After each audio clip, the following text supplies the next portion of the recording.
పరిస్థితి ఉండొద్దు. మీరాడ పని చేసుకోవాలి. సిమెంట్ మన ఇసుక కూడా ఫ్రీగానే అందుబాటులో ఏమన్నా అవకాశం ఉంటే చూడండి.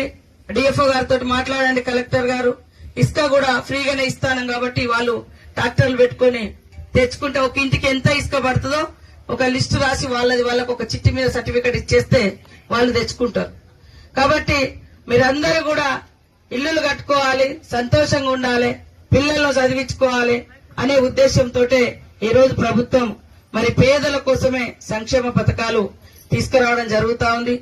మరి ఇన్ని రోజులు మనం సన్న బియ్యం కొనుక్కోవాలంటే అందరికి పత్రాలు ఇవ్వడం జరుగుతుంది. ఇల్లు ఇవాళ రానటువంటి వాళ్ళు, రేపు రానటువంటి వాళ్ళు బాధపడకని చెప్పండి.